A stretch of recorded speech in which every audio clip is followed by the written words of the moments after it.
Bien, hermanos, vamos a leer Gálatas capítulo 4 del versículo 21 hasta el versículo 1 del capítulo 5. Dice así la palabra del Señor.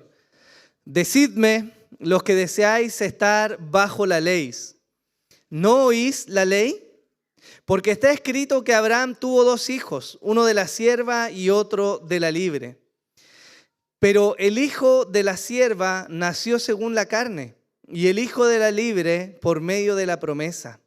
Esto contiene una alegoría, pues estas mujeres son dos pactos. Uno procede del monte Sinaí, que engendra hijos para ser esclavos. Este es Agar. Ahora bien, Agar es el monte Sinaí en Arabia y corresponde a la Jerusalén actual, porque ella está en esclavitud con sus hijos. Pero la Jerusalén de arriba es libre. Esta es nuestra madre, porque escrito está: regocíjate, oh estéril, la que no concibes, prorrumpe y clama, tú que no tienes dolores de parto, porque más son los hijos de la desolada que de la que tiene marido. Y vosotros, hermanos, como Isaac, sois hijos de la promesa. Pero así como entonces el que nació según la carne persiguió al que nació según el Espíritu, así también sucede ahora. ¿Pero qué dice la Escritura? Echa fuera a la sierva y a su hijo, pues el hijo de la sierva no será heredero con el hijo de la libre. Así que, hermanos, no somos hijos de la sierva, sino de la libre.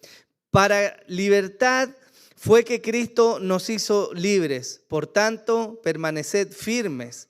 No os sometáis otra vez al yugo de esclavitud. Si yo les preguntara, hermanos, ¿de qué ha venido tratando la carta a los Gálatas? Yo esperaría que usted fuera capaz de resumirme de manera muy simple que lo que Pablo está abordando en Gálatas es el fundamento por el cual él proclama que la salvación viene solo y exclusivamente por la fe en Jesús y no por las obras de la ley, ¿cierto? Y lo que vimos en Gálatas, para hacer alguna especie de recuento, es cómo el apóstol parte exhortando, reprendiendo a sus hermanos en la región de Galacia respecto a cómo ellos han abrazado ahora un evangelio diferente, que en realidad no es un evangelio, y han abrazado mentiras de falsos hermanos. El problema de esto, plantea Pablo al inicio de su carta, es que al hacer eso ellos han abandonado a Cristo. Él es enfático en mencionar que no hay espacio para un evangelio diferente y el evangelio de Jesucristo. No se puede correr en el mismo carril con las obras de la ley y con el evangelio de la gracia. Es imposible. Y lo que hace Pablo desde ahí es venir a presentar uno y otro argumento del por qué las obras de la ley y la ley en sí nunca fueron dadas para traer salvación, mas sí para mostrar a Cristo. ¿Okay? Pablo ha venido exhortando a la iglesia, llamando a los hermanos a meditar respecto a lo que están creyendo. Y en algunos momentos ha sido duro, como lo predicaba nuestro hermano Juan la semana pasada. Él reprende a los hermanos con dureza, pero viene también a exhortarles y a abrir su corazón, ese corazón de pastor, y a mostrarles el gran dolor que siente al ver a sus hermanos siendo movidos de la fidelidad del evangelio a un invento fantasioso que los aleja de la verdadera salvación. Estamos en el último dentro de los últimos argumentos que Pablo va a presentar para explicar su punto de cómo las obras de la ley y la ley en sí no tienen validez para alcanzar salvación. Y lo que vamos a ver desde la próxima enseñanza en adelante es que Pablo va a empezar a tornar ahora su mensaje hacia el efecto práctico que tiene la verdadera libertad que hay en Jesús, cómo eso se manifiesta en la vida diaria y por el contrario, cómo las obras de la ley o aquellos que persiguen las obras de la ley tienen una vida que también tiene un fruto manifiesto. Entonces, Pablo va a empezar a abordar aspectos prácticos. Pero hoy día, hermanos, tenemos uno de los últimos argumentos. Otro argumento que, si usted me pregunta, es muy complejo de entender. Así que yo quiero pedirle encarecidamente que sea paciente y que esté muy atento, porque este argumento de Pablo, de nuevo, es difícil de comprender. Yo voy a hacer lo mejor que pueda para tratar de explicarle qué es lo que Pablo le está enseñando a la iglesia y por qué está fundamentando su argumento así. Dicho eso, lo primero que nos muestra el apóstol Pablo es que él comienza a hablar de los dos hijos de Abraham. Él menciona en su argumento algo que pareciera no tener mucha claridad, ¿no? Es decir, ¿qué tienen que ver los hijos de Abraham con este punto que le está mostrando, que es la salvación por la fe sola y no por las obras de la ley? Él de nuevo, en contexto, está enfatizando, la salvación viene solo por la fe en Jesús y no por la ley ni por las obras de la ley. Él está poniendo este punto en alto y de nuevo va a citar a Abraham. Abraham, como ya vimos hace 2 enseñanzas atrás, es muy importante en la historia de la redención porque a él se le llama el padre de la fe y la fe es un tema central en el Evangelio de Jesús. Pero ahora, aparte de citar a Abraham y sus hijos, Pablo también está citando la historia de cómo Abraham tuvo 2 mujeres. Está hablando de los hijos que nacieron de ellas y hace una referencia, como si no pudiera ser más enredado en una primera lectura, ¿cierto? A 2 pactos y a unas ciudades y parece enredado, pero vamos a desenredar eso. Y para verlo tenemos que ver contexto, hermanos. ¿Qué vamos a ver en contexto? Vamos a ver a Abraham y la forma en que él tuvo estos 2 hijos a los cuales Pablo está citando. La historia de Abraham, hermanos, y su llamado es muy importante. Aunque Dios se había relacionado antes con los hombres, por ejemplo con Adán o con Noé y con otros entre medio, el acercamiento que Dios tiene con Abraham marca la formación de su pueblo y aborda importantes promesas respecto a la simiente que iba a levantar. ¿Se acuerdan que yo les dije que Dios viene mostrando una revelación progresiva? En Génesis se nos dice y Él promete va a venir un Salvador, nada más. Él nos habla de la obra de ese Salvador, que iba a golpear en la cabeza a la serpiente, que es símbolo de muerte, ¿cierto? Pero no se entrega más luz de eso.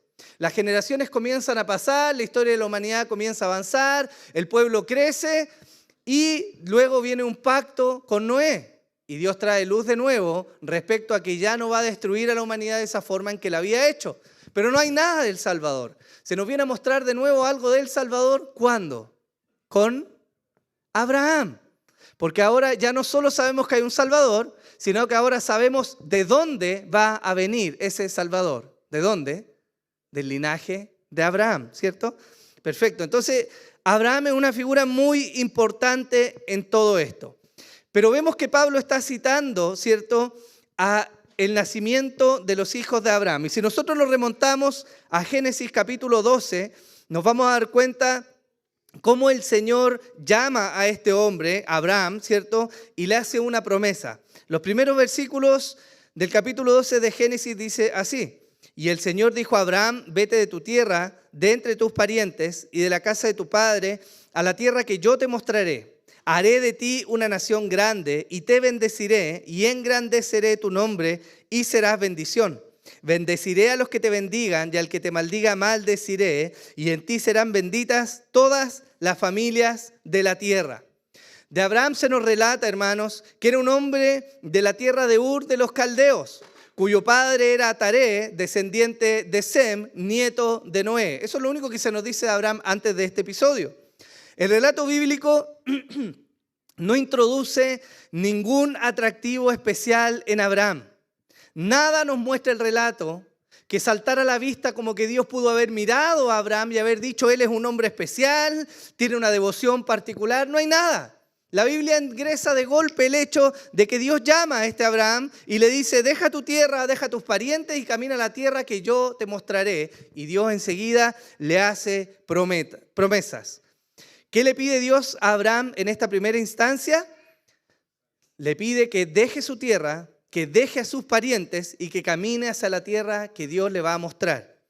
¿Qué le promete Dios? Dios le promete que iba a hacer de él una nación grande, que lo va a bendecir, que va a engrandecer su nombre, que va a hacer bendición y que en él serían benditas todas las familias de la tierra, ¿no? Luego de que Abraham recibe ese llamado, él inmediatamente entra en acción. Él toma a su mujer Sarai, a su sobrino Lot, a sus siervos, a las posesiones que él tenía, sale de su tierra y comienza a caminar hacia Canaán. Al llegar ahí, Dios corrobora la promesa que tiene con Abraham. En Génesis 12, 6, 7 dice así: y atravesó Abraham el país hasta el lugar de Siquem, hasta la encina de Mamre, y el cananeo estaba entonces en la tierra. Y el Señor se apareció a Abraham y le dijo: a tu descendencia daré esta tierra. Entonces él edificó allí un altar al Señor que se le había aparecido.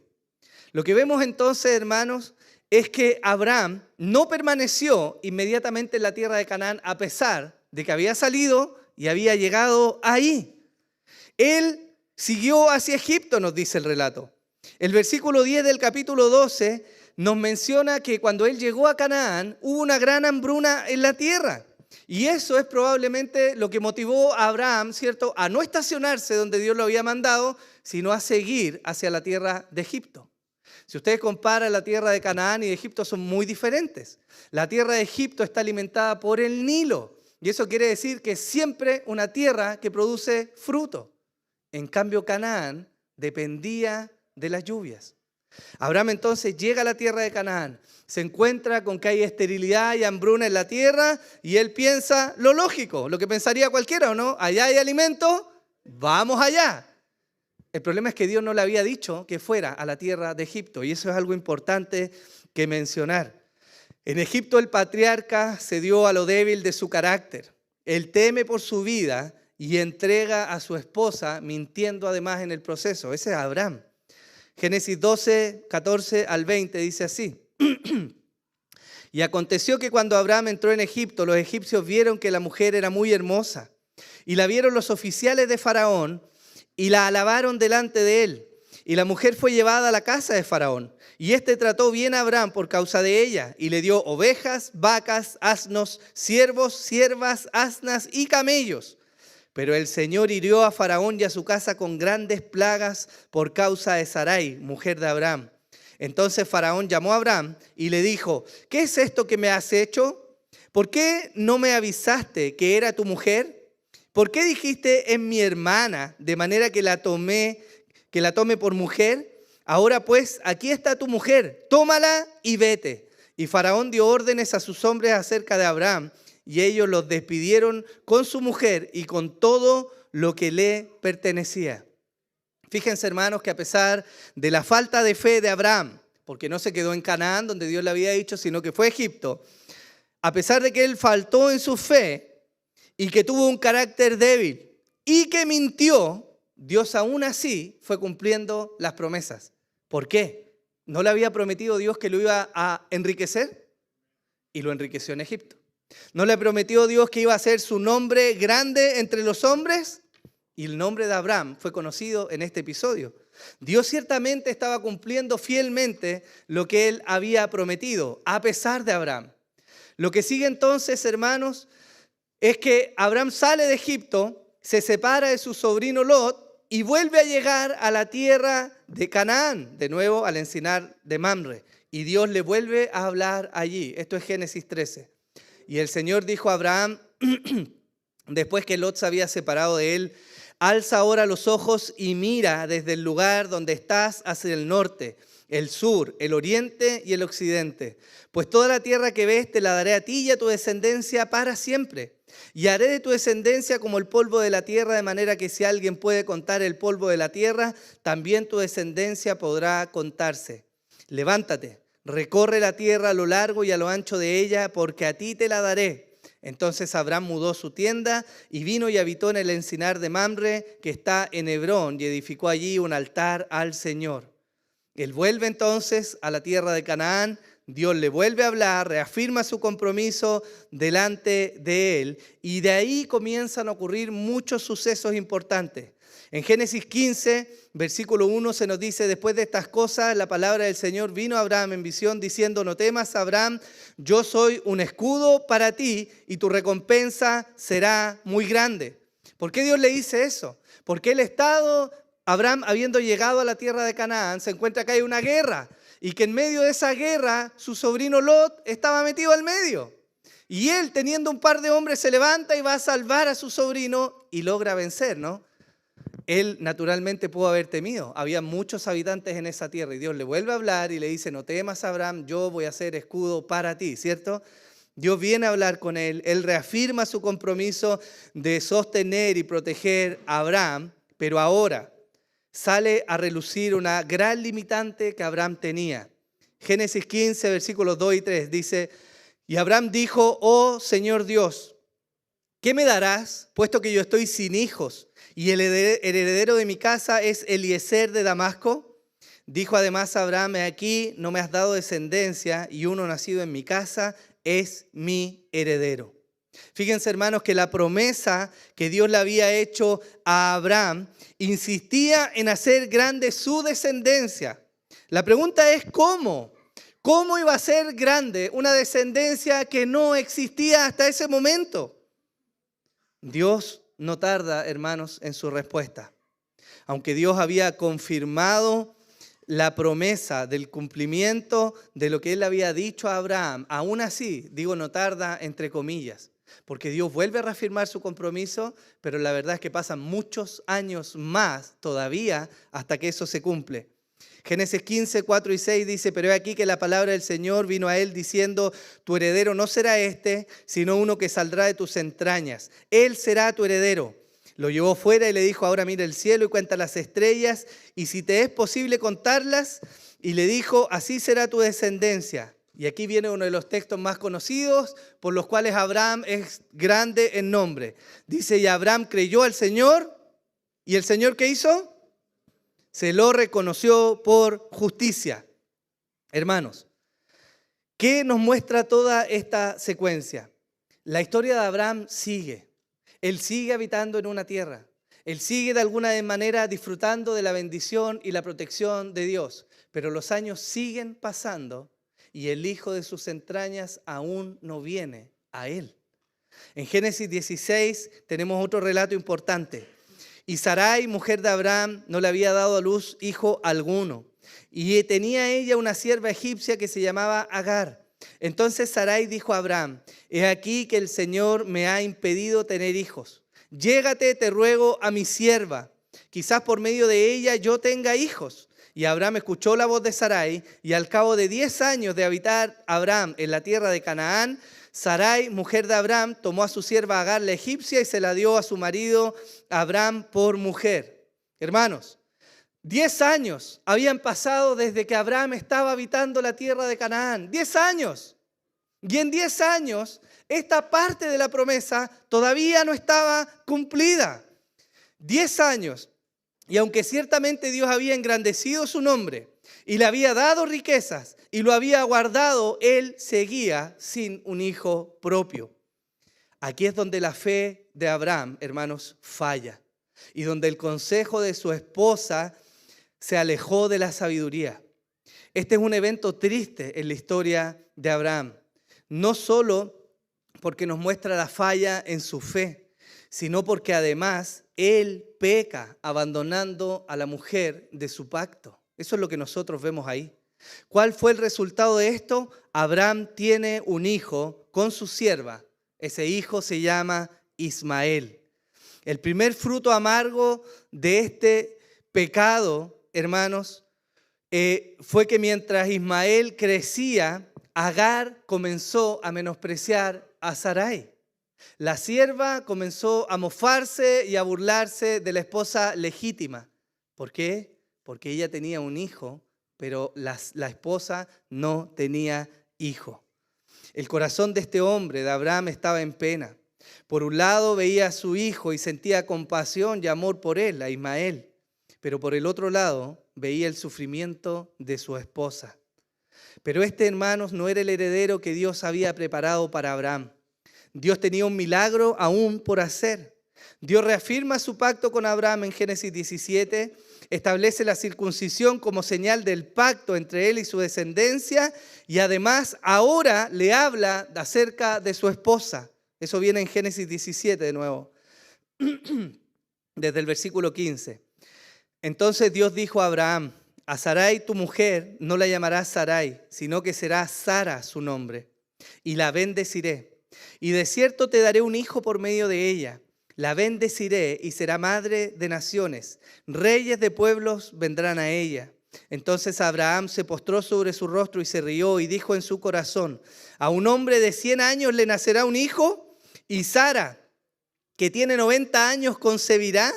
Y dijo Abraham a Dios: ojalá que Ismael viva delante de ti. Pero Dios dijo: no, sino que Sara, tu mujer, te dará un hijo, y le pondrás por nombre Isaac, y estableceré mi pacto con él, pacto perpetuo para su descendencia después de él. Y en cuanto a Ismael, te he oído. He aquí, yo lo bendeciré y lo haré fecundo y lo multiplicaré en gran manera. Engendrará a 12 príncipes y haré de él una gran nación. Pero mi pacto lo estableceré con Isaac, el cual Sara te dará a luz por este tiempo el año que viene. Abraham, pensando lógicamente según las capacidades de los hombres, se ríe y cuestiona: ¿cómo Dios le va a dar hijos, siendo ya él un hombre viejo y siendo su esposa también una mujer anciana? Él pensó en su mente con toda seguridad: la etapa de los hijos ya acabó, ¿cómo vamos a tener hijos? Pero hermanos, este relato nos muestra algo maravilloso. Dios no es como los hombres. Él no es limitado como los hombres. Él es Señor soberano y para Él no hay nada imposible. Pasaron los años y el fruto del vientre de Sara finalmente llegó. Isaac nació y solo le tomó a Dios 25 años cumplir esta promesa. 25 años de espera, de haber salido de la tierra que Dios le había pedido: abandona esa tierra. 25 años de luchar, de perseverar y de sostener a su familia bajo una promesa que no llegaba. 25 años, pero el Señor, que es fiel a su palabra, cumplió. Desde aquel momento la fe de Abraham se afianzó de tal forma que aun cuando Dios le pidió que entregara a su hijo en sacrificio para probar su fe, el patriarca no dudó un solo instante. Hebreos 11 nos dice con claridad que Abraham entregó a su hijo sabiendo que Dios le podía aún levantar de los muertos si era necesario. Esa es la fe de Abraham, sostenida y fortalecida por el proceso que Dios tenía con él. Hermanos, ¿por qué nos interesa todo esto? Porque este es el trasfondo de la historia que Pablo está citando para presentar su argumento delante de los hermanos de la iglesia de Galacia. ¿Qué está presentando él? Él está diciendo: la salvación viene solamente por la fe y no por las obras de la ley. Ahora, con todo esto que yo les conté de telón de fondo, vamos a ver cómo Pablo presenta el argumento. Él primero dice que hay 2 hijos y 2 madres. En el versículo 21 de Gálatas capítulo 4, él dice: decidme, los que deseáis estar bajo la ley, ¿no oís a la ley? Porque está escrito que Abraham tuvo 2 hijos, uno de la sierva y otro de la libre. Pero el hijo de la sierva nació según la carne y el hijo de la libre por medio de la promesa. Para los enemigos de Pablo y enemigos del evangelio, la ascendencia era muy importante. Los detractores de Pablo, los que habían traído la ley de nuevo a los hermanos de Galacia, sostenían y se enorgullecían en ser los verdaderos descendientes de Abraham. Eso decían ellos. Nosotros somos judíos de nacimiento, somos de este linaje, del pueblo que el Señor Dios formó hace tanto tiempo atrás. Ese pueblo somos nosotros. Y nosotros decimos que tienes que entonces cumplir la ley. De alguna manera, parece que esta ascendencia les autorizaba a estos judíos a interpretar correctamente el uso de la ley y exigírselo a los gentiles que se convertían, como si ese fuera el camino para heredar la bendición y las promesas de Dios. Pero el apóstol Pablo responde: díganme ustedes, los que desean estar bajo la ley, ¿no oyen a la ley? Abraham tuvo 2 hijos, nacidos en circunstancias muy diferentes, pero es cierto que ambos son descendientes de Abraham según el linaje carnal. Ahora, aunque tuvo 2 hijos, hay diferencias diametrales entre ellos. ¿Por qué? Porque aunque Ismael e Isaac fueron ambos hijos de Abraham, uno nació de la sierva y el otro de la mujer que era libre. Eso es lo que Pablo está diciendo. Pero Pablo además añade Ismael nació según la carne, pero Isaac según la promesa. Y aquí es donde la historia vuelve a nuestra mente, hermanos. Recordemos que Ismael vino como fruto de la falta de fe. Ismael fue fruto de la impaciencia, del adulterio, de la falta de carácter para ejercer su rol como esposo y sacerdote en el hogar. Ismael vino como fruto del pecado. Eso fue el nacimiento de Ismael. Ismael entonces, hermanos, es el fruto del esfuerzo humano. Ismael representa aquella célebre e infame cita que muchos sostienen hoy día: el fin justifica los medios. Eso es lo que representa Ismael. Él es el fruto del quebrantamiento de la ley moral de Dios. Esa ley que Dios había puesto desde Adán en el corazón de los hombres, que decía amar al Señor, honrar a la esposa. Esa ley había sido quebrantada por Abraham. Ismael es el fruto de aquello. Ismael es el fruto del abuso de poder y de autoridad. ¿O acaso Agar, la sierva, podía negarse y decirle a su señor: yo no voy a tener relaciones contigo? ¿No fue una muestra de autoritarismo y de abuso sobre la sierva? Los mandamientos establecidos en el corazón del patriarca fueron quebrantados al engendrar a Ismael. Eso representa Ismael. Por otra parte, Isaac es el fruto de la providencia divina. Dios obró milagrosamente y de un vientre estéril y un hombre viejo y cansado trajo un fruto maravilloso. Dios trajo vida y una gran descendencia. Isaac es el fruto de la obra divina de la gracia, que miró a un carente y cansado ser humano común y corriente y lo eligió como el receptor de una tremenda bendición. Isaac es la representación del cuidado amoroso y compasivo de Dios y de la manifestación de su plan redentor a través de frágiles seres humanos. Isaac es la muestra viviente de que Dios no es mentiroso y ciertamente Él cumple sus promesas. Eso es lo que Pablo está poniendo de telón de fondo. Esa es la diferencia diametral. Mire lo que dice la Escritura en Números 23, 19. Dios no es hombre para que mienta, ni hijo de hombre para que se arrepienta. ¿Lo ha dicho Él y no lo hará? ¿Ha hablado y no cumplirá? Él ciertamente había prometido. Y aunque a Abraham le faltó la fe y se metió con la sierva y pecó y quebrantó todo lo que sabía, aún así Dios cumplió su promesa y le trajo un hijo de su esposa legítima, del matrimonio. Esa es la relación legítima. Ese es el primer punto del argumento de Pablo. Pero Pablo sigue hablando. Él dice en el versículo 24, esto contiene una alegoría, pues estas mujeres son dos pactos. Uno procede del monte Sinaí, que engendra hijos para ser esclavos. Esta es Agar. Pablo, una vez que habló de los hijos, de los dos hijos y las dos mujeres, pasa a representar a Agar y Sara como representaciones de dos pactos diferentes. La explicación de esta parte del argumento, hermanos, requiere una explicación previa.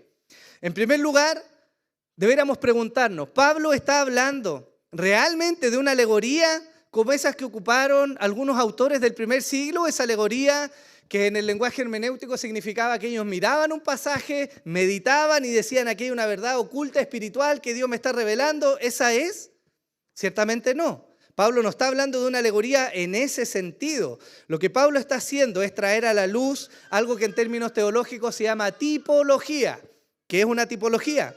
Una tipología es una correspondencia analógica entre verdades reveladas acerca de personas, acontecimientos, instituciones y otras cosas dentro del marco histórico de la revelación especial de Dios, que desde la perspectiva en retrospectiva, es decir, mirando hacia atrás, son de naturaleza profética y escalonados en su significado. Yo sé que no entendió nada, pero espere.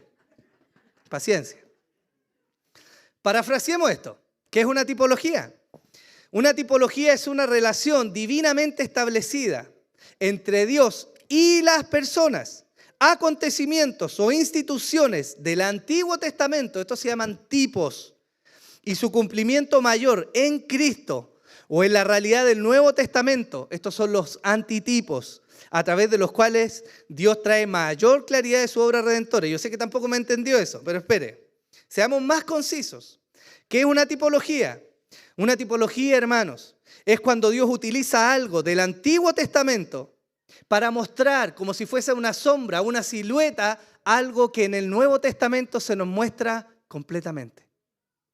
Si usted está en una habitación y pone en la noche un foco delante de usted y detrás ve una pared, si usted mira la pared, usted va a ver la silueta.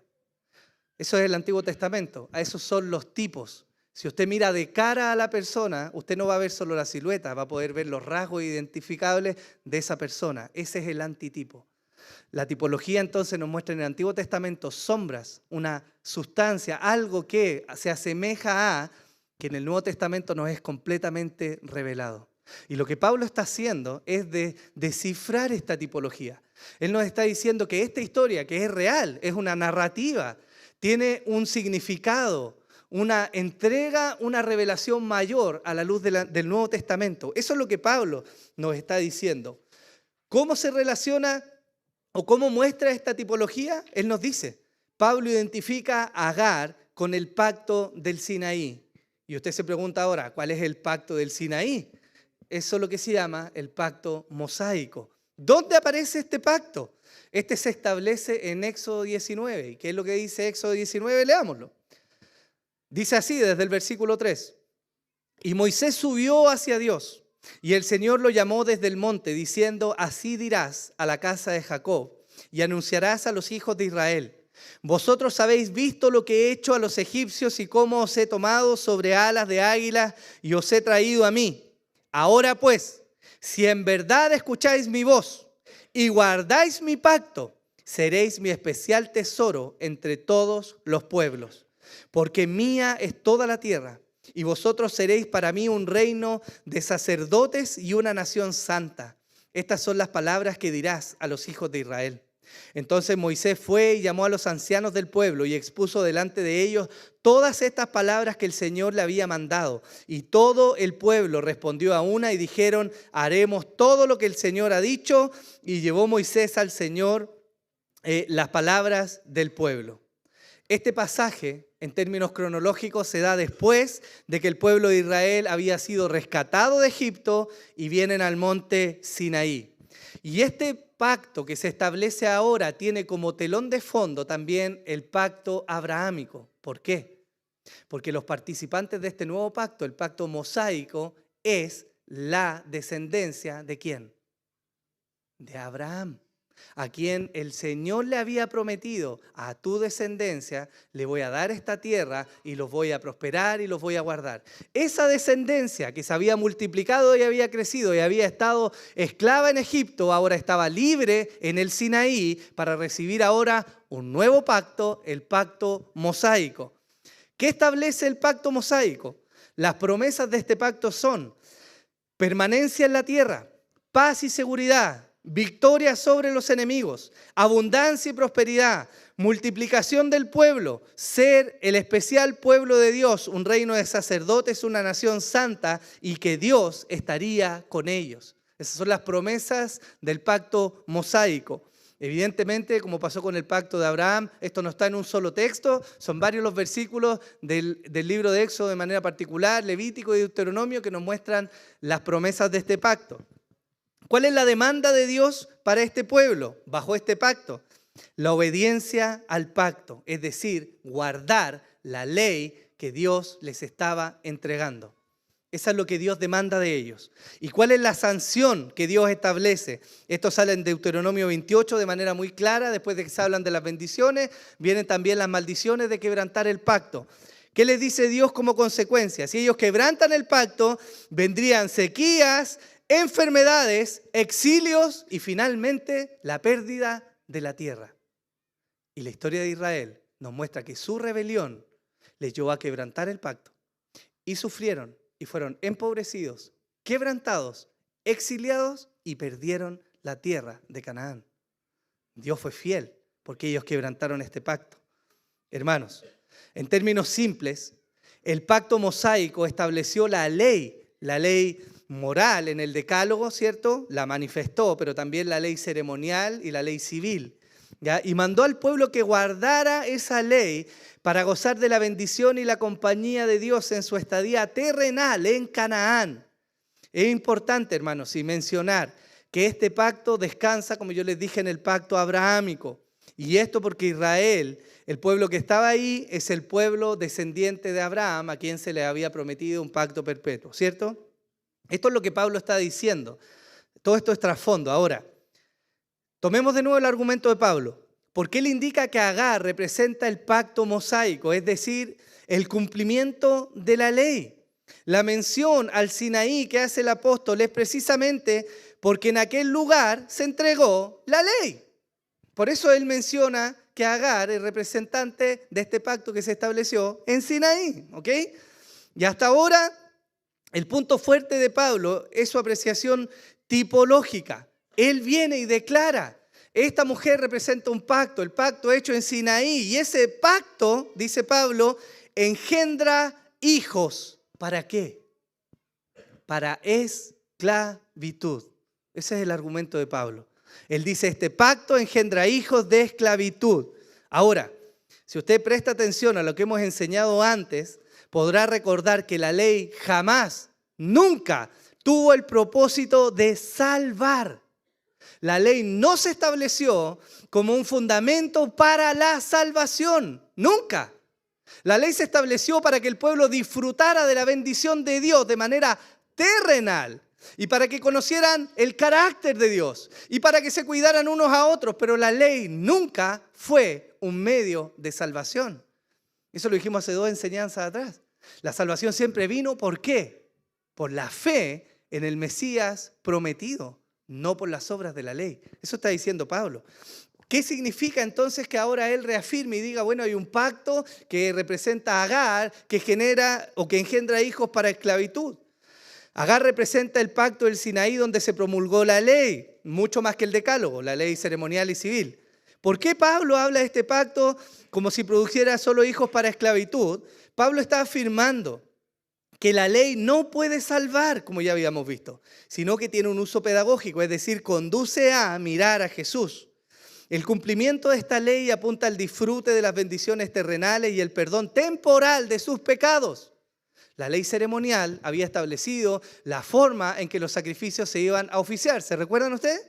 Y decía, el sacerdote va a entrar, va a degollar el animal, va a tomar la sangre, la va a rociar, ¿cierto? Va a tomar la grosura del animal, la va a quemar y todo eso que es tedioso de leer para algunos, todo eso era la ley ceremonial entregada en el pacto de Sinaí.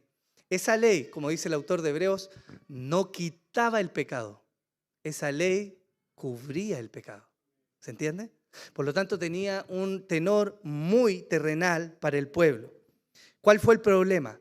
El problema es que muchos miraron la ley y pensaron que por su cumplimiento venía la salvación, lo cual es un error, un terrible error. Este terrible error tiene un fruto amargo. ¿Cuál? La esclavitud. Ese es el argumento de Pablo. La ley nunca fue dada para traer salvación. La ley fue dada para un disfrute temporal, para un deleite, para un conocimiento de aspectos de Dios. Pero Dios ya había mostrado a través del pacto abrahámico mucho antes que la salvación venía por la fe, ¿o no? Por lo tanto, el error de los detractores de Pablo es que ellos han pensado que el cumplimiento riguroso de la ley le concede la salvación de parte de Dios. Eso es lo que estaban enseñando los detractores. Y eso es lo que Pablo está mostrando de nuevo a través de esta relación entre el pacto abrahámico y mosaico, que no puede ser así. ¿Me sigue hasta acá? Bien. ¿Cómo podemos apreciar esto con mayor claridad? Más simple. El fruto del vientre de Agar viene del esfuerzo humano. Eso es lo que Pablo está diciendo. Agar, Ismael y la descendencia de ese gran pueblo no vino por la promesa de Dios, vino por el esfuerzo y el mérito humano. ¿Y qué trajo como consecuencia? Una chorrera de pecados mientras llegaba este hijo Ismael.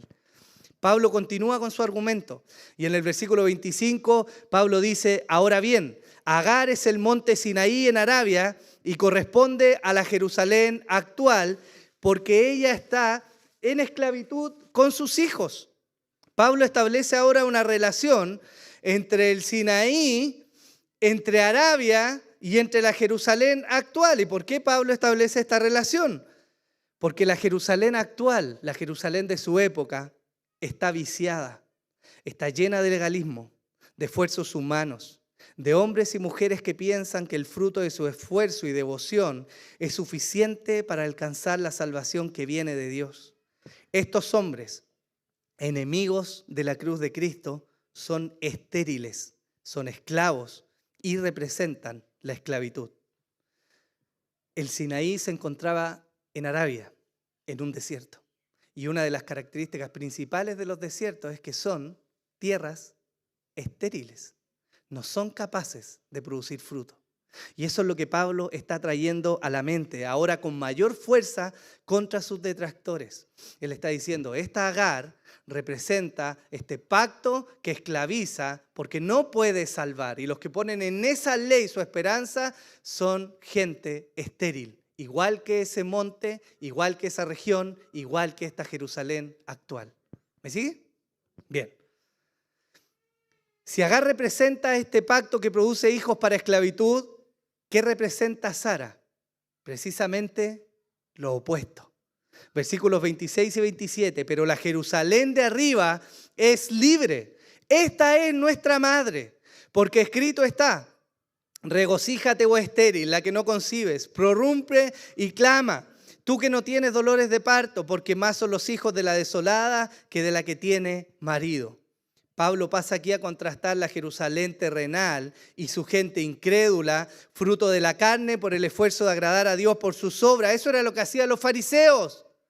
Ellos se enojaron con Jesús, condenaron al Señor, porque a los ojos de ellos, ¿cómo era posible que Él no guardara la ley? Si la ley venía a ser la cúlmine, la cúspide de lo más importante que Dios había revelado. Y el Señor les habló muchas veces y les dijo, ustedes fariseos creen que por ser descendientes de Abraham son hijos. Y efectivamente eran descendientes de Abraham, pero no eran descendientes de Abraham del hijo que traía vida, sino del hijo que producía esclavitud. Eso es lo que Pablo está diciendo, ¿cierto? Entonces Pablo dice, la Jerusalén de arriba, la madre de los creyentes, aquella es la que engendra hijos por la voluntad de Dios, no por los esfuerzos del hombre. Fíjense lo que enseñó el evangelista Juan en el primer capítulo de su evangelio. En el versículo 11 dice, a lo suyo vino y los suyos no le recibieron, pero a todos los que le recibieron les dio el derecho de llegar a ser hijos de Dios. Es decir, ¿a quiénes? ¿A los que cumplen la ley? ¿No está? Dice, no a los que cumplen la ley, a los que creen su nombre, que no nacieron de sangre, ni de voluntad de carne, ni de la voluntad del hombre, sino ¿de quién? ¿No se parece eso a la historia del hijo Isaac? ¿No nació Isaac por la voluntad de Dios, sin el esfuerzo de los hombres, bajo la promesa de Dios? Esos son los verdaderos hijos. Eso es lo que Pablo está argumentando. Esta Jerusalén de arriba tiene el sello de Dios. Ha sido mirada por Él y ha dado hijos para salvación. ¿Por qué? Porque la gracia y la misericordia de Dios les ha alcanzado. Pablo hace más explícita esta referencia a Sara, cuyo hijo no vino sino por la gracia de Dios y su promesa. Él cita Isaías 54:1, que es ese texto que dice que la estéril se regocije porque va a concebir, ¿cierto? Y ese texto indica la dicha de aquella que era estéril y ahora tiene hijos y una gran descendencia. Hermanos, así es de abundante el fruto de la que vino a ser la verdadera descendiente de Abraham y Sara, es decir, los hijos de la fe. Pablo sigue su argumento, pero ahora mirando tiernamente a los hermanos de Galacia. En el versículo 28 él dice, y vosotros hermanos, como Isaac, sois hijos de la promesa. Ellos, los Gálatas, los gentiles que habían creído, que muy seguramente no tienen nada que ver con Abraham en términos de sangre o del linaje carnal, ellos son los hijos de la promesa. ¿Por qué? Porque han sido engendrados por Dios mediante la fe en la simiente prometida, Cristo. Ellos creyeron y su fe dada por el Señor, les hizo renacer. Esos son los verdaderos hijos de Dios. Ahora, completemos el argumento. ¿Qué está Pablo probando con todo este texto que está hablando? Pablo está contrastando evidentemente a Ismael e Isaac, mostrando que si la descendencia según la carne es tan importante como plantean sus detractores, entonces habría que considerar a Ismael como un heredero. Pero la verdad que en la mente de todos los judíos de la época, la figura de Ismael no era sino la representación de los inconversos, de aquellos que no gozaban de las bendiciones del pacto, ¿no? F.F. Bruce hace un comentario y una síntesis muy interesante respecto a lo que debió haber sido el pensamiento de los detractores de Pablo. Para estos judíos que querían judaizar a los gentiles, él dice, los judíos son los hijos de la mujer libre, en su perspectiva. Los gentiles son los hijos de la mujer esclava. Los judíos han recibido el conocimiento liberador de la ley. Los gentiles están esclavizados por la ignorancia y el pecado. Los judíos son el pueblo de la alianza. Las bendiciones que disfrutan los gentiles, como la promesa de que Ismael se convertiría en una gran nación, son gracias a que no forman parte de esta alianza. Esa es la visión de los judíos. Pero Pablo rompe este esquema con su argumento y él enseña y trae luz de la siguiente manera. El pueblo que depende de la ley es en realidad el pueblo que desciende de la mujer esclava. Eso está diciendo él. Los hijos de la mujer libre son los que acogen el evangelio de la justificación por la fe. ¿Como quién? Como Abraham lo había hecho. En este sentido, Ismael representa lo natural. De nuevo, el fruto del esfuerzo humano. Aquel que, aunque es efectivamente descendencia de Abraham, no tiene poder de heredar la promesa. ¿Por qué? Porque la promesa fue hecha a la simiente de Sara, Cristo, y Él comparte la heredad con aquellos que creen en Él. Esos son los verdaderos hijos. Lo que queda en evidencia, de nuevo, hermanos, es que se cierra el argumento de Pablo. La verdadera salvación viene como fruto de la obra de Dios, no del esfuerzo humano. Una vez que Pablo establece su argumento y vuelve a reforzar que la salvación es solo por la fe, dicho sea de paso, ojo con estos judíos mesiánicos que de repente traen la última revelación del hebreo porque ellos entienden, ¿cierto? Y de pasada meten la ley y dice, sí, creemos en Jesús, pero la ley es importante, ¿cierto? Pablo está desmantelando todos estos falsos profetas y enseñadores de la ley porque no tienen forma de llegar a la salvación, ¿ya? Pero Pablo pasa ahora a hablarle a los Gálatas y les dice algo que se está manifestando justo en ese tiempo y que es muy importante para ellos porque los va a llamar a la acción. Pablo les dice, pero así como entonces el que nació según la carne persiguió al Hijo que nació según el Espíritu, así también sucede ahora. Pablo ahora le está hablando directamente a la iglesia de Galacia y le está diciendo, ojo, porque si en la antigüedad el hijo de la carne persiguió al hijo de la promesa, eso sigue pasando hoy día. ¿Dónde sale eso? Génesis 21, 8, 9 dice, y el niño creció y fue destetado, y Abraham hizo un gran banquete el día que Isaac fue destetado. Y Sara vio al hijo de Agar, la egipcia, al hijo que Agar, la egipcia, le había dado a luz a Abraham, burlándose de su hijo Isaac. Ese es el punto en el cual Sara viene y le dice a Abraham, tienes que echar a esa sierva y tienes que echar a su hijo porque son un riesgo para nuestro hijo. Y Abraham, comprometido su corazón, porque era su hijo carnal, ¿cierto? Titubea si lo hace o no. Y no es sino porque Dios viene y le dice, echa a esa mujer y a ese hijo. Y vemos después el cuidado amoroso de Dios con ellos igual, ¿cierto? Eso le está diciendo Pablo ahora a los Gálatas. Esto es importante, hermanos.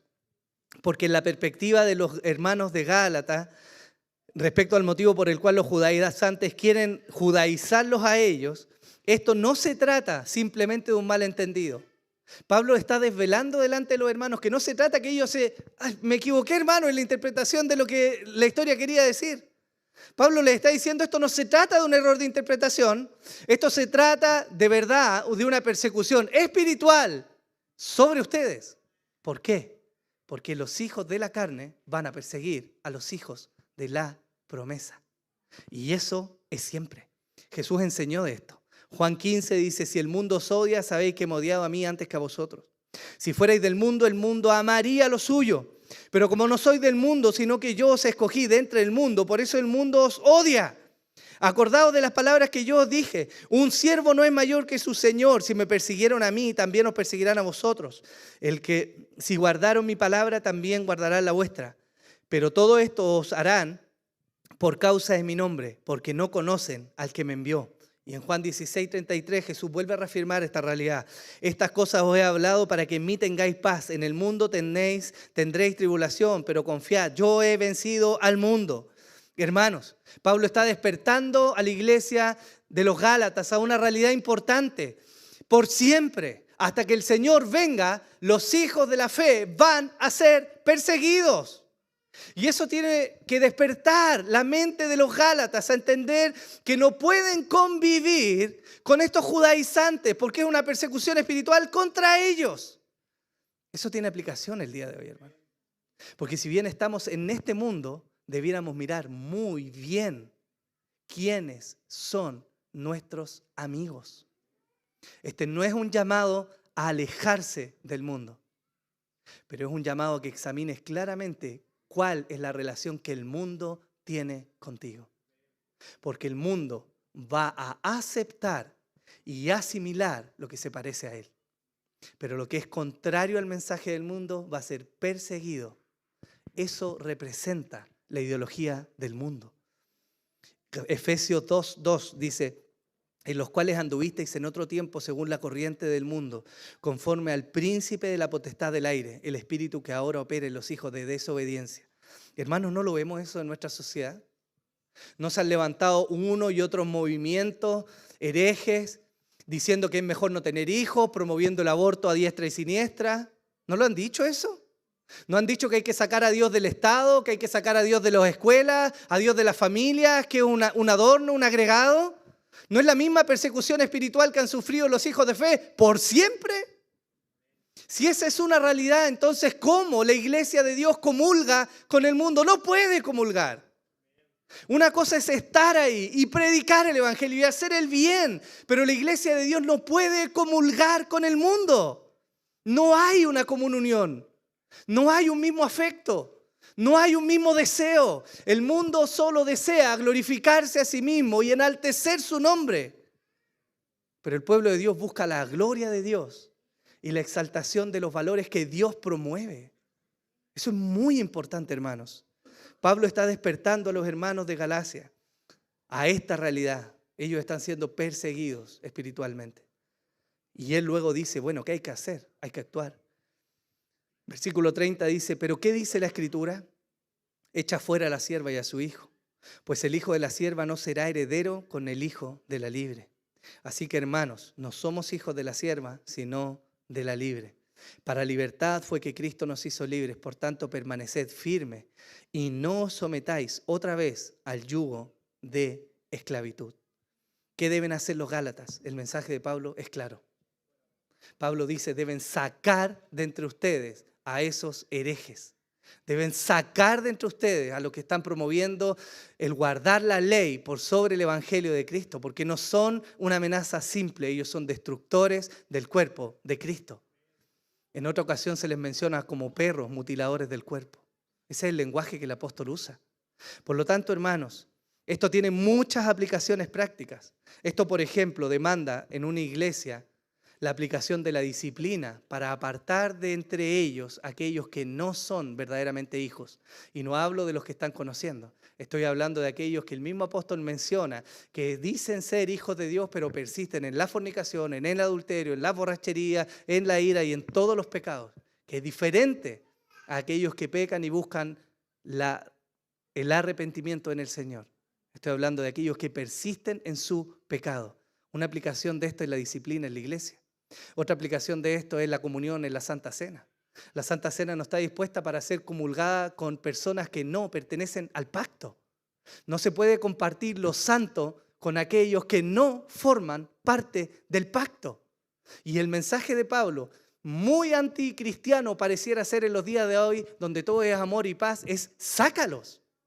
Él no está diciendo, bueno, dialoga con ellos, ve si quieren renunciar a su ley, ¿cierto? Conversa con ellos, invítalo una vez. ¿Sabes qué? Júntate a tomar un helado mejor para que no hablen en la iglesia, porque parece que la iglesia es un ámbito muy religioso. Pablo es muy tajante. Pablo está diciendo, ellos están pervirtiendo al evangelio de Cristo y están desviando a los hermanos de la fe. Sácalos de la comunión. Eso es lo que Pablo está diciendo. Yo les pregunto, hermanos, ¿cómo nos confronta eso a nosotros el día de hoy? Porque parece que el movimiento woke, este movimiento cierto de amor y paz, no solo está allá en Estados Unidos.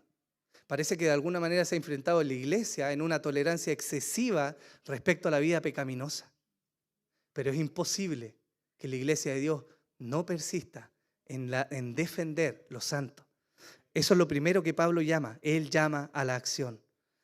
Hermanos, no solo llama a la acción, también llama a la esperanza.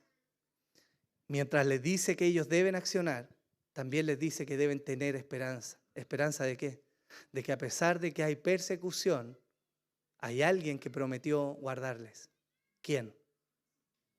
El mismo Señor que le dijo a Abraham, no temas, yo soy tu escudo, yo te voy a defender. Ese es el Dios de la iglesia que guarda y preserva a su pueblo.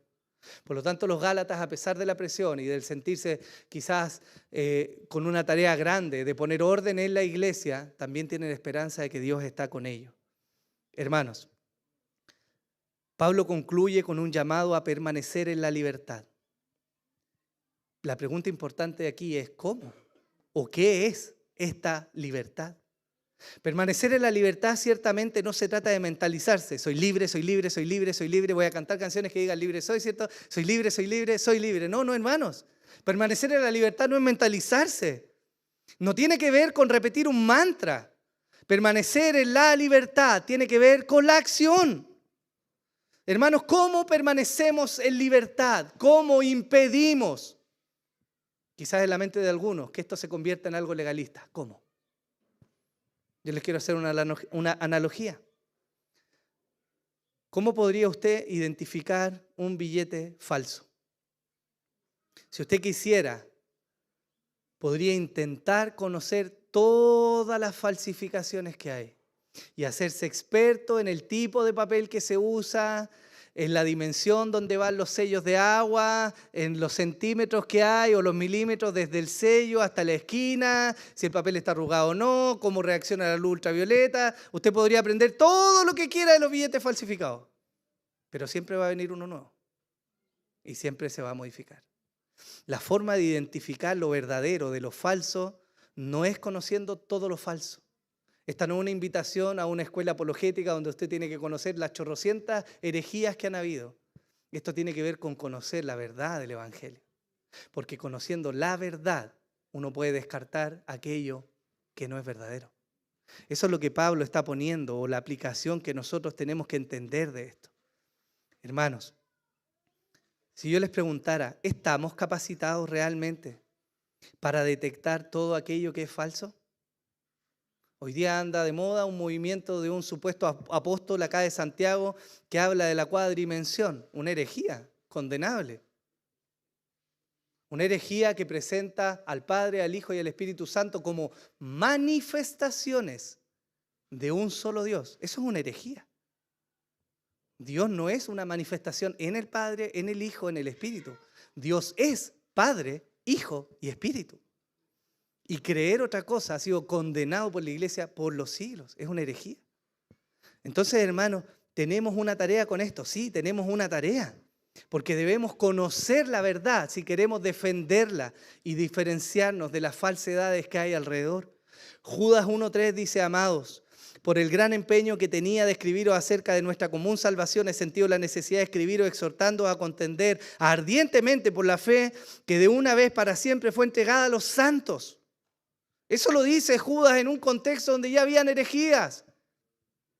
Los hermanos de Galacia tenían el deber de conocer la verdad del Evangelio. Porque si ellos hubieran estado apercibidos realmente, no hubieran cedido a este intento de judaizarles. ¿Se entiende, no? Eso es algo en lo que debemos reflexionar hoy día, hermanos. Las mentiras se han propagado desde la caída misma del hombre y se extiende hasta el día de hoy. Y esto no va a cesar, hermanos, hasta la consumación de los tiempos. Por lo tanto, debemos guardar la fe que nos ha sido entregada. Este ejercicio debe pasar de generación en generación, hermanos, y no basta con que yo se los enseñe hoy día, hermanos. Este es un llamado que lo hago de verdad, con temor en mi corazón. Pero ¿quién va a guardar tu casa? Yo no puedo guardar tu casa. Yo no puedo hacer perseverar la fe en tu casa. Ese es deber tuyo. ¿Qué va a pasar con la siguiente generación o con los hijos de tus hijos? ¿Quién les va a enseñar? ¿Sabes lo que pasa cuando tú miras a Europa hoy día? Europa es un continente post-cristiano. En Europa estuvieron los más grandes teólogos que ha tenido el planeta Tierra. Pero de alguna manera la verdad se diluyó. Y los hijos de los hijos de los hijos de los hijos terminaron diluyendo de tal manera la fe que se abrieron a todo el libertinaje que hay hoy día. Eso es Europa. Hoy día hay misiones de vuelta a Europa para traer la verdad del Evangelio y sostener la fe que verdaderamente se entregó. Pero eso se perdió en las generaciones. Y eso significa, hermanos, que tenemos un llamado urgente, no solo porque tus hijos crean, sino que los hijos de sus hijos vayan a creer. Y que esta verdad sea propagada en las generaciones que vienen, hermanos. Que el Señor nos ayude en esta tarea. Esto no va a pasar si no somos diligentes en estudiar. Hermanos, quizás mi forma les amedrenta a algunos, pero yo no concibo que un cristiano no tenga el deseo de estudiar, porque no estamos estudiando un libro secular. No es estudiar una ingeniería, hermano, es conocer a tu Dios. ¿Qué cristiano verdadero no tiene en su corazón el deseo y el deber de conocer profundamente a aquel a quien ama? Y si no está ese deseo, hermano, debes cuestionarte profundamente, más allá del método, dice seminario formal o no, hermano. Hablo del deseo de conocer a Dios. Y eso no se puede entregar. Yo no puedo orar por ti para que tú tengas el deseo de conocer a Dios. Tú persigues lo que amas. Y no hay otra forma de verlo. Primera de Juan, capítulo 1, versículos 5 al 10 dice: y este es el mensaje que hemos oído de Él y que os anunciamos. Dios es luz y no hay en Él tiniebla alguna. Si decimos que tenemos comunión con Él, pero andamos en tinieblas, mentimos y no practicamos la verdad. Mas si andamos en la luz, como Él está en la luz, tenemos comunión los unos con los otros. Y la sangre de Jesús, su Hijo, nos limpia de todo pecado. Si decimos que no tenemos pecado, nos engañamos a nosotros mismos y la verdad no está en nosotros. Si confesamos nuestros pecados, Él es fiel y justo para perdonarnos los pecados y para limpiarnos de toda maldad. Si decimos que no hemos pecado, le hacemos a Él mentiroso y su palabra no está en nosotros. ¿Quieres identificar en la práctica cómo está tu devoción y tu vida con Dios? Yo lo puedo ver como pastor y es uno de mis énfasis que a veces agota. Pero es el llamado a la comunión. Porque si tú no tienes comunión, es una muestra, según lo que dice Juan, de que no estás caminando en luz. Hermano, tu hermano no tiene que caerte bien para que tengas comunión con él. No tiene que ser tu mejor amigo, pero es la persona que Dios ama y por la que Él entregó a su Hijo. ¿No debería ser motivo suficiente? Se los voy a aterrizar para que me entiendan. Y esto a modo de salir trasquilado, pero ¿no tienen los suegros el deber de amar, suegros y suegras, a su yerno o a su yerna o a su nuera por el hecho de que sus hijos les aman? ¿O no? ¿No debería ser un fundamento para actuar en amor? Amar lo que mi hijo amado ama. Entonces, ¿cómo puedes permanecer en la comunión sin amar a la iglesia que tu Dios ama? La comunión es un distintivo muy importante del estado espiritual de tu vida. Y el arrepentimiento del pecado, si no te ves a ti pecador, ¿qué Dios estás mirando? Porque siempre hay gracia para perdonar pecados, como Él mismo dice, ¿no? Pero aquel que no se ve pecador no tiene necesidad de un Salvador. Y aquel que no tiene necesidad de un Salvador debe cuestionar si realmente es salvo. Por último, hermanos, ¿cómo aplicamos esto a nosotros? En primer lugar, el grito del apóstol Pablo, su clamor, es que no podemos ganar la salvación por nuestras obras. Hermanos, hemos recibido la gracia de Dios y eso debiera conmover nuestros corazones. Efesios 2:1 dice: y Él os dio vida a vosotros que estabais muertos en vuestros delitos y pecados. Hermanos, si realmente has recibido la gracia de Dios, ¿cuánto vale Cristo para ti? ¿Te conmueve realmente? ¿Qué vale más para ti? ¿Tu bienestar? ¿Tus posesiones? ¿Tu deleite? ¿Tu placer? ¿Tu pecado? ¿Vale Cristo algo realmente para ti? Y si realmente vale algo, ¿cómo lo demuestra tu vida? ¿Cómo lo testifica tu devoción? Lo que roba tus pensamientos, el sentir profundo, tu deber para con Dios, ¿cómo lo demuestra? Porque aquel que ha recibido gracia no puede sino vivir una vida en gratitud a aquel que lo salvó. Ese es el fruto de la gracia en nosotros. Eso es algo que debemos mirar. ¿Por qué? Porque no va a ser tu buena paternidad o maternidad, no va a ser tu cuidado con tus hijos, no va a ser el título que le entregue o las posesiones que les deje lo que va a ganar la salvación para ti o para ellos. Es una relación personal con Jesús. Amén.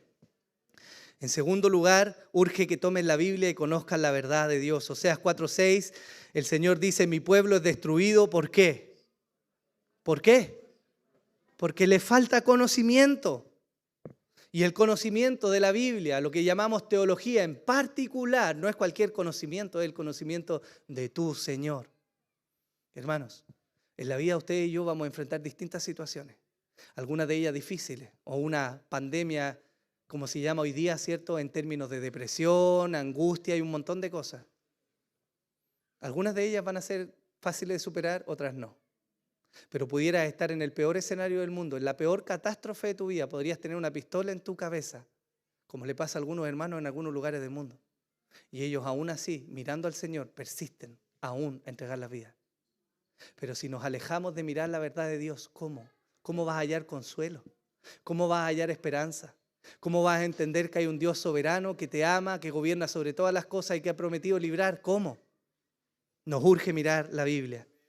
En tercer lugar, y con esto termino, ahora sí, debes permanecer en la libertad de Cristo. ¿Pero qué significa esto realmente? ¿Esto es acaso un llamado a que prevalezca la mirada individualista por sobre la colectiva? Permanecer en la libertad significa minimizar las autoridades que hay hoy día alrededor de tu vida. O vivir en libertad significa vivir bajo tu óptica, sin importar lo que otros digan. Y este es un tema realmente mal comprendido. Pablo nos da dos fundamentos para utilizar la libertad cristiana. El primero de ellos nos lo recuerda el autor de Hebreos. Hebreos 13:17. ¿Ustedes saben lo que dice ahí? Hebreos 13:17 dice, obedeced a vuestros pastores y sujetaos a ellos, porque ellos velan por vuestras almas, como quienes han de dar cuenta. Permitidles que lo hagan con alegría y no quejándose, porque esto no sería provechoso para vosotros. Hermanos, el mismo Dios que les llama a tener y permanecer en la libertad, es el mismo Dios que te llama a sujetarte a tu pastor. La pregunta es, ¿en qué te debes sujetar? ¿En todo? ¿Yo tengo autoridad sobre su vida? No. Mi autoridad se limita al ejercicio de lo que Dios demanda en nosotros, en la iglesia. No es más que eso, pero tampoco es menos que eso. El punto es cómo evitamos los abusos, si tú te quieres poner en esa vereda. Conociendo la verdad. Si no conoces la verdad, ¿cómo vas a identificar los límites traspasados? Si no conoces la verdad, ¿cómo te vas a sujetar? Hermano, yo no deseo que se sujeten a mí en todo. Ni deseo que se sujeten a mí porque simplemente soy el pastor. Quiero que lo hagan porque Dios les pide que se sujeten a sus pastores. Y de pasada me ayudan a no quejarme. El Señor me ayude, hermanos. Pero Pablo pone otro fundamento también. Y tiene que ver de nuevo con la libertad cristiana. 1 Corintios 10:31. ¿Cómo ejercitamos la libertad cristiana? Entonces, ya sea que comáis o que bebáis o que hagáis cualquier otra cosa, hacedlo todo para la gloria de Dios. Ese es tu parámetro de evaluación. Voy a hacer esto. Perfecto. ¿En qué glorifica a Dios? Hazte la pregunta, hermano. Voy a ser pesado con esto. Voy a salir este fin de semana, estoy cansado, no voy a venir a la iglesia. Perfecto. Si tú puedes responderle a tu conciencia en qué glorifica a Dios aquello, eres libre. Pero si tú no puedes justificar en qué es glorificado Dios, entonces probablemente no estás ejercitando bien la libertad cristiana. Eso es lo primero. Y lo segundo, Gálatas 5:13, porque vosotros, hermanos, a libertad fuisteis llamados, solo que no uséis la libertad como pretexto para la carne, sino servíos por amor los unos a los otros. La libertad cristiana no se te entregó para vivir tu vida y tus deleites. La libertad cristiana tiene como fundamento el servicio a otros por amor. Si tú estás pensando en tu mente, estoy cansado, estoy agobiado, lo único que necesito es tiempo solo para mí, hay un espacio para descansar, hermano. Hay un espacio para ser renovado, para apartarte de algunas cosas. Pero la libertad cristiana no es para que tú vivas la vida y la iglesia sea un anexo. Dios no nos llama a un dualismo. Dios es todo en tu vida y te ayuda a disfrutar la vida que Él te ha dado. O Dios simplemente está afuera mirando. No hay término medio.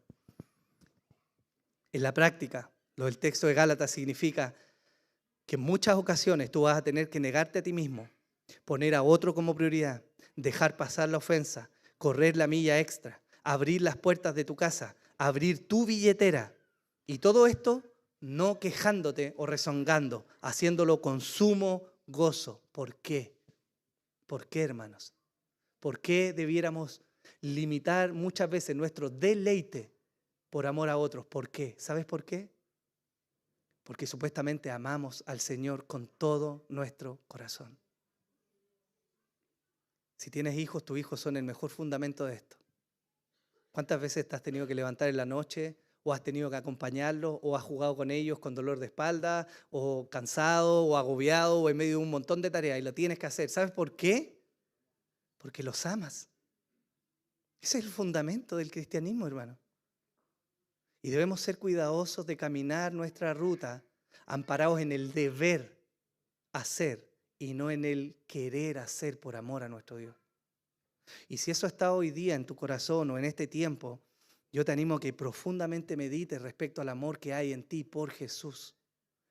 Colosenses 3 dice, y todo lo que hagáis, todo, hacedlo de corazón, como para el Señor, no para los hombres, sabiendo que del Señor recibiréis la recompensa de la herencia. Es a Cristo el Señor a quien servís. Cuando tú vienes a la iglesia y te congregas, tú puedes pensar, yo no le importo a nadie, no conozco a nadie. Hermano, tú puedes ser como Caleb y aumentar la fe del pueblo al participar, o puede ser como el resto de los espías, ¿cierto? Que dijeron, no, ahí hay gigantes, no hace frío, no, yo, cayó una gota, no, me voy a multiplicar, no voy. ¿Eso es la vida en comunión? Todo lo que haces o no haces tiene un impacto en otros, porque tu vida es comunitaria, no es individual. ¿Cuál es el fundamento? De nuevo, hermanos, háganlo todo para el Señor. Aunque la gente les critique o les mire o no reciban de las personas la recompensa, un siervo del Señor sabe recibir de Él la mejor recompensa.